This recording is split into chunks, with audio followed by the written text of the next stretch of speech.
আসসালামু আলাইকুম। ডাক্তার মিজানুর রহমান কথা বলছি। আজকে কথা বলবো যে ৬ মাস পর থেকে শিশুদের খাবার কীভাবে শুরু করব, এই ব্যাপারেই কিছু কথা বলবো। তো ৬ মাস পরে একটা বাচ্চা কিন্তু প্রথম দিন থেকেই সে খাবার শুরু করবে না। কারণ সে আগে থেকে মায়ের বুকের দুধ অথবা এই আপনার ফর্মুলা দুধ খাচ্ছে, যেটাই খেয়ে থাকুক, সে লিকুইড খাচ্ছে। হঠাৎ করে লিকুইড থেকে সে সলিড খাবার কিন্তু খেতে পারবে না। তখন কি করতে হবে? তাকে মূলত ৬ মাস পর থেকে ১-২ মাস তাকে খাবার শিখাতে হয়।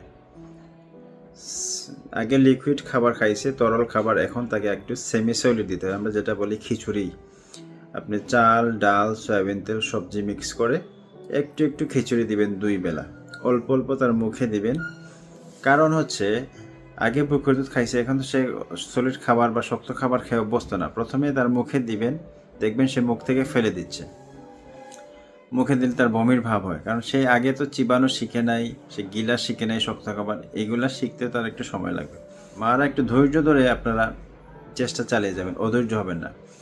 বেশিরভাগ আমরা যেটা পাই, আমাদের চেম্বারে মা বাবা এসে বলেন যে কালকে থেকে খাবার শুরু করছি, বাচ্চা তো কিছুই খায় না। বাচ্চা ১ দিন ২ দিনে খাবে না, মাস ২ মাস সময় লাগবে। তাকে আগে আগে খাবার শিখাতে হবে। ধৈর্য ধরে একটু একটু মুখে দিন, সে চিবানো শিখবে, গিলা শিখবে, খাবারের টেস্ট শিখবে, ঠিক আছে? তখন সে আস্তে আস্তে খাবে। মূলত খাবার শুরু করে ৮ মাসের পর থেকে। তো প্রথমেই আপনারা এই যে খিচুড়ি দিয়ে শুরু করবেন, দিনে দুবেলা দিবেন।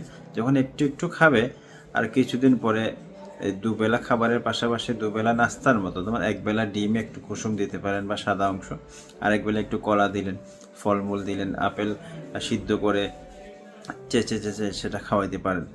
এরকম খাওয়াতে হয়। এবং প্রতিদিন যে একই খাবার দিব সেটা না, একটু খাবারের মধ্যে ভিন্নতা আনতে হয়। তো এই ব্যাপারগুলা মনে রাখবেন।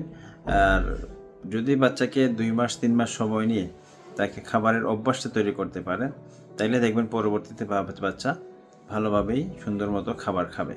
আর অনেকেই যেটা হয়, প্রথম দিন ২ দিন ৩ দিন খাইল না, বিরক্ত হয়ে যান, হয়ে গিয়ে তাকে নুডলস খাওয়াই দিচ্ছেন, সেরেলাক খাওয়াই দিচ্ছেন, তারপরে চালের গুঁড়া, সুজি, সাবু এগুলো খাওয়াই দিচ্ছেন। এগুলো তরল খাবার, এগুলো দিলে বাচ্চা খাবে বেশি বেশি, কিন্তু সে তখন ভাত খাবার শিখবে না। পরবর্তীতে দেখবেন সে একটু বড় হওয়ার পরেও সে শক্ত খাবার খেতে চাইবে না, সেই তরল খাবারই খেতে চায়।